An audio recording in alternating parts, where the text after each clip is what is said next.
ਇਹਨਾਂ ਨੂੰ ਹੁਣ ਪੁੱਛਨੇ ਆ ਕਿ ਇਹਨਾਂ ਦੇ ਕੀ ਕਮੈਂਟਸ ਨੇ। ਬਿਸਮਿਲ੍ਲਾਹਿਰ-ਰਹਿਮਾਨਿਰ-ਰਹੀਮ। ਕਮੈਂਟਸ ਭਾਈਜਾਨ ਕੁਝ ਵੀ ਨਹੀਂ। ਉਧਰ ਵਾਲੇ ਵੀ ਬੰਦੇ ਸਾਡੇ ਭਾਈ ਨੇ, ਸਾਡੇ ਉਹ ਸਾਰੇ ਖਾਨਦਾਨ ਵਾਲੇ ਨੇ, ਇੱਧਰ ਵੀ ਸਾਰੇ ਇੰਝ ਹੀ ਨੇ, ਆਪਸ ਦੇ ਵਿੱਚ ਰਿਸ਼ਤੇਦਾਰੀਆਂ ਨੇ। ਅਸਲ ਮਸਲਾ ਇਹ ਸੀ ਕਿ ਇਹ ਪਾਣੀ ਇੱਧਰ ਪਾਣੀ ਜਿਹੜਾ ਸੀ ਨਹੀਂ ਸੀ, ਇਹ ਖੁਸ਼ਕ ਸੀ ਇਲਾਕਾ। ਸਾਡੇ ਕਹਿਣ ਦਾ ਮਕਸਦ ਇਹ ਸੀ ਕਿ ਇੱਧਰ ਫਰਨੀਚਰ ਮਾਰਕੀਟ ਵੀ ਹੈ ਔਰ ਇੱਧਰ ਰੇਲਵੇ ਰੋਡ ਵੀ ਹੈ ਔਰ ਗੱਲਾ ਮੰਡੀ ਵੀ ਹੈ। ਅਗਰ ਇੱਧਰ ਇਸ਼ੂ ਬਣਦਾ ਹੈ ਤੇ ਉਹਨਾਂ ਤੱਕ ਖੁਰਾਕ ਜਿਹੜੀ ਨਹੀਂ ਪਹੁੰਚ ਸਕੇਗੀ। ਅਸਲ ਮਕਸਦ ਇਹ ਸੀ, ਉਹਦੀ ਵਜ੍ਹਾ ਨਾਲ ਅਸੀਂ ਆਖਿਆ ਸੀ ਕਿ GTS ਚੌਕ ਦੇ ਵਿੱਚ ਵਕਤੀ ਤੌਰ ਦੇ ਵਿੱਚ ਬੰਨ ਲੱਗ ਜੇ ਔਰ ਪਾਣੀ ਦੇ ਜਿਹੜਾ ਨਿਕਾਸੀ ਉਹ ਹੈ ਵੀ ਬਿਲਕੁਲ ਇਸ ਪਾਸੇ ਚਨਾਬ ਵਾਲੀ ਸਾਈਡ ਦੇ, ਔਰ ਪਾਣੀ ਜਾਂਦਾ ਵੀ ਉਧਰ ਪਿਆ।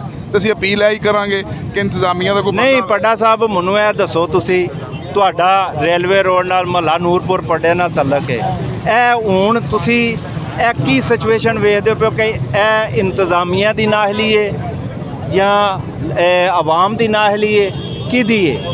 ਤੁਹਾਡਾ ਵੀ ਮਹੱਲਾ ਪਟਿਆ ਗਿਆ ਤੇ ਤੁਹਾਨੂੰ ਇਸ ਬਾਰੇ 'ਚ ਕੀ ਲੱਗਦਾ ਕਿ ਇਹ ਆਵਾਮ ਦੀ ਹੈ ਕਿ ਗੌਰਮੈਂਟ ਦੀ ਹੈ ਕਿ ਗਲੀਆਂ ਮਹੱਲੇ ਪੱਟ ਛੜੇ ਨੇ ਇਹਨਾਂ ਨੇ?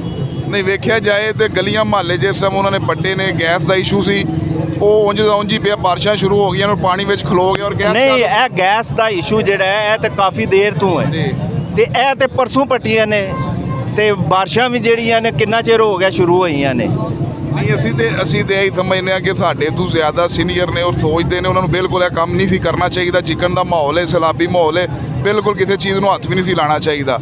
ਬਾਕੀ ਅਸੀਂ ਇਹ ਸਮਝਦੇ ਹਾਂ ਕਿ ਹੁਣ ਜਿਹੜਾ GTS ਚੌਕ ਦੇ ਵਿੱਚ ਜਿਹੜਾ ਪਾਣੀ ਜਾ ਰਿਹਾ, ਹੁਣ ਰੇਲਵੇ ਰੋਡ ਔਰ ਫਰਨੀਚਰ ਮਾਰਕੀਟ, ਇਹਦਾ ਕੋਈ ਜਿੰਨੀ ਜਲਦੀ ਹੁੰਦਾ ਇਹਦਾ ਕੋਈ ਹੱਲ ਕੀਤਾ ਜਾਏ। ਇਹ ਅਸੀਂ ਅਪੀਲ ਕਰਨੇ ਆ ਇੰਤਜ਼ਾਮੀਆਂ ਅੱਗੇ।